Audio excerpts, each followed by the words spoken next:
Human beings, much like many animals, are primarily sensory creatures. Although we spend a great deal of our waking moments largely ignoring them, our senses are always functioning, providing us with information about the environment we are in, whether it's cold or warm or loud or quiet.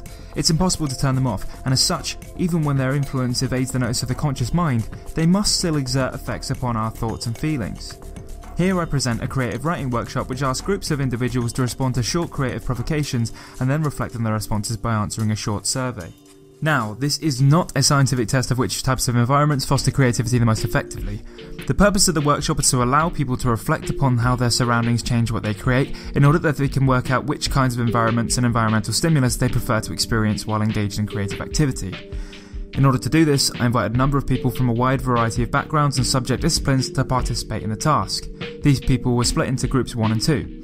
Though these groups would be performing the same tasks, they would be doing so under slightly different conditions, with the conditions of Group 1 kept fairly constant and the conditions of Group 2 changing drastically between tasks.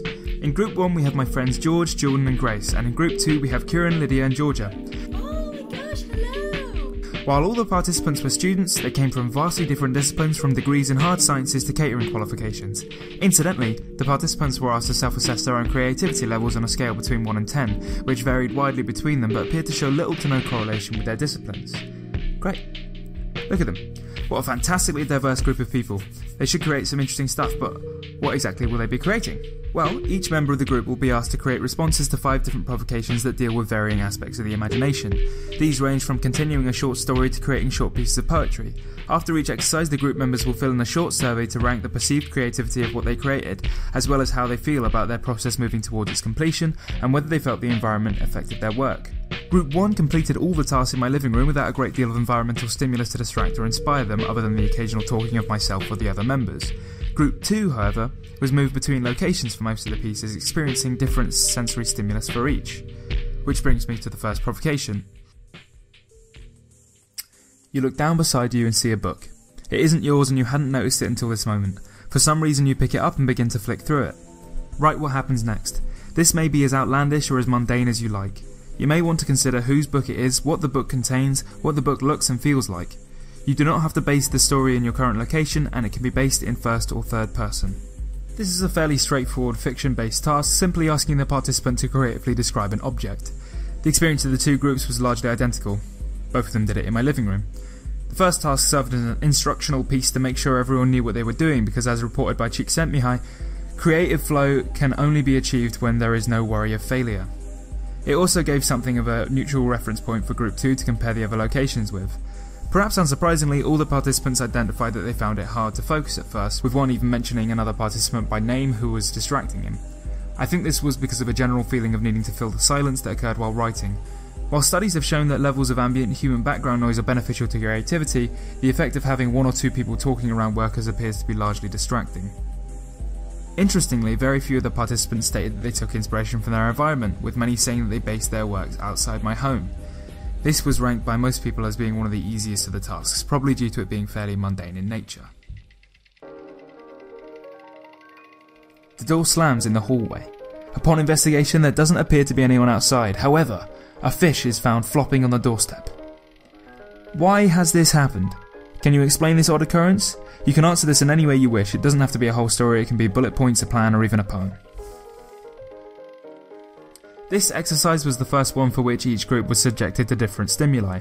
While both groups were kept in the same room as Provocation 1, Group 2 was played a piece of melodramatic music similar to pieces heard in silent films. Clearly this had an effect.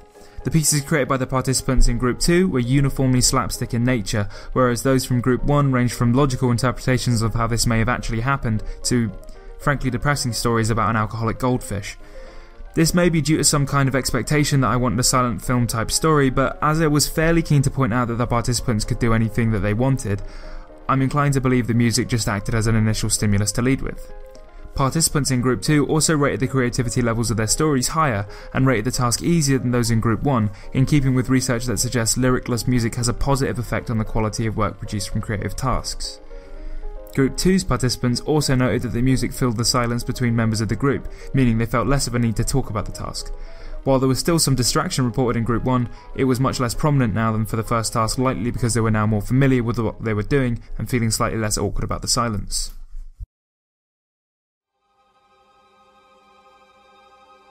Think about an average day in your life. Recount the events of this day in the style of a 1920s sci-fi story about living in the 21st century. Consider how a writer from 1920 may perceive the everyday objects that we use and how they might describe them. This provocation asks participants to consider their daily routines through the lens of someone unfamiliar to our current time. By utilising their imaginative skills of interpretation and empathy, they should ideally be able to put themselves into the mind of someone imagining our daily lives as a sci-fi story from the 1920s. In practice, however, this was the provocation that participants from both groups most often listed as being hardest, with participants commenting that it was hard to get started and it took a long time to actually describe anything. That said, participants from Group 2 tended to be more positive about it than those in Group 1, and that's likely because this provocation was completed in different settings for the two groups. While Group 1 completed it under similar conditions to all the other provocations, Group 2 was taken to the cafe of a busy shopping centre in order to complete it. The change in environmental stimulus here was several-fold. The lighting was brighter, there was a higher level of ambient noise present, and the participants were surrounded by advertisements for shops. The participants of Group 2 reported being much more focused on the task than those in Group 1, which may be due to the correlation between creativity and ambient background noise discussed earlier. Interestingly though, researchers have previously found that subjects tend to perform better in cognitive tasks when performing under lower lighting conditions, although nobody from Group 2 mentioned the lighting positively or negatively in their assessments. There was, however, an obvious environmental effect on the Group 2 participants, both from their comments and in the fact that two of their responses included shopping centres or busy neon-lit commercial centres. This was at odds with the Group 1 participants, most of whom reported that the environment had little impact on their creations because they were focusing on their daily routines. This was probably because they had become so used to my living room as their creative environment by now that they were no longer looking for stimulus from it. Too bad, I think my living room's great.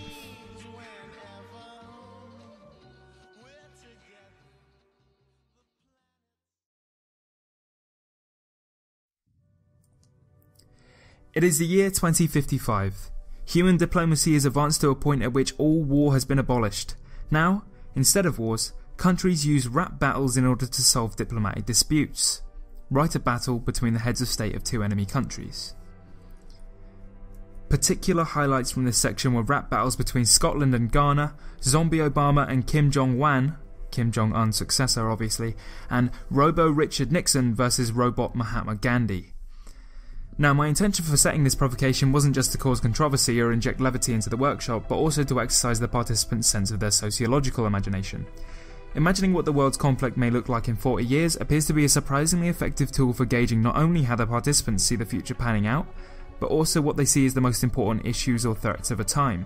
Ignoring the more whimsical approach the participant took, staging a fight between the head of state of North Korea and the US shows the participant considered that a genuine potential source of future conflict. Another participant took a slightly more serious approach to this provocation, writing a rap battle between the heads of state of the UK and Belgium, in which Belgium comments on the UK's increasingly tight border restrictions and their departure from the EU in 2024 due to a UKIP government getting elected.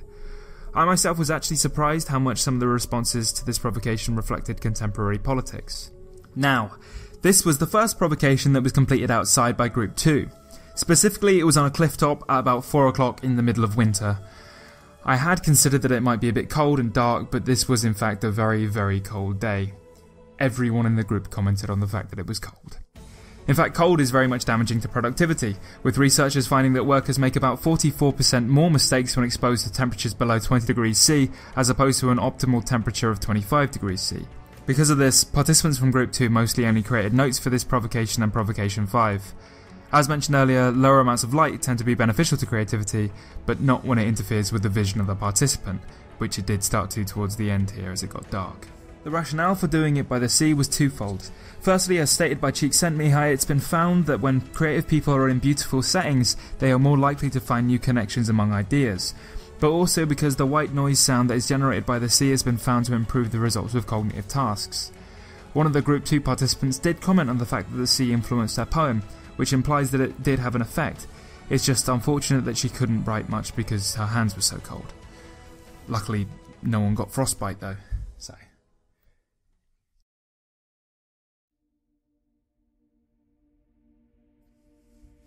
Place yourself in the mind of an elderly man or woman with Alzheimer's disease. Try to clear your mind completely of your memories of where you are and who the people around you are. Describe how you might feel in this situation. Do you have some inkling of who the people around you are, or will you try to work it out? Do you hide your confusion, or do you let the others know you're having trouble? How do you see the environment you're in? Does it give you a new perspective on it? Now, this, I understand, could be a difficult subject for people to write about, and so I made sure to preface the explanation of the task with a trigger warning and a non-judgmental way for anyone to decline to participate if they were made to feel uncomfortable by it. Nobody opted out, but I feel this is a necessary step when tackling something that could be as personal as this.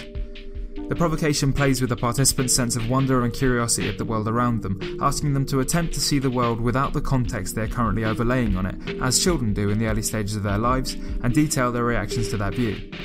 The decision to place this in the mind of someone with Alzheimer's rather than a child was designed to allow the participant not only to focus on the positives that this contextless perspective might bring, but also the negative aspects of the imagination, for example those that breed self-doubt or paranoia. This time, instead of just changing locations, I decided to make travelling to the location part of the stimulus as well. I asked the participants from Group 2 to refrain from talking to each other while travelling, and attempt an exercise found in Williams and Penman's Mindfulness, A Practical Guide to Finding Peace in a Frantic World. This exercise is fairly simple. It just requires simply that the participants try to focus on as much as possible on how they feel while walking, and what they observe around them, rather than attempting to think about anything that is not happening in the moment. My hope was that this would allow people to empathise more fully with those that are unable to contextualise their experiences. Only when we arrived at the location did I reveal this last provocation and allow them to begin writing and thinking. The participants in Group 1, however, were speaking to each other throughout their preparation as normal. This appeared to be a positive preparation technique for the Group 2 participants, as they all identified it as giving them something of a new perspective on what was around them. One of the participants, for example, noticed for the first time how bright the colour of another's coat was and commented on this in her creation. Interestingly, 2 of the Group 2 participants commented that the darkness helped them achieve the mindset of confusion due to obscuring their vision of the surroundings to a certain degree. While this wasn't actually my intention, it's certainly an interesting byproduct of an unpredicted environmental stimulus. Group 1, having not prepared for this task, tended to rate its difficulty higher than in Group 2, though many of them rated it as one of the less difficult tasks overall. Across the board, the participants' responses dealt with a sense of paranoia and general confusion felt by the individual, which is not unexpected given how upsetting it can be to live with an Alzheimer's sufferer. This workshop was an informative experience not just because it showed me how profoundly the environment a task is performed in can change its character, but also how much those reactions can vary from person to person. Judging by the varying reactions that members of the 2 groups gave to each environment, often disagreeing on whether they helped or hindered their creativity, the subjective preference of the person and how they work seems to majorly change whether a person can be comfortable to create there and what they will create. I think that only serves to highlight the importance of interrogating one's own preferred creative environment using a workshop such as this, because without trying to work in a number of different environments and seeing which one is best suited, you may actually find you've been working in a non-ideal location all along. It was also interesting to see what kinds of responses would be created and how these differed within a widely interdisciplinary group. Really, I think the variety of responses generated here is a reminder of the individuality of the creative experience. Everyone works in their own unique way and to their own preferences. That's part of being human.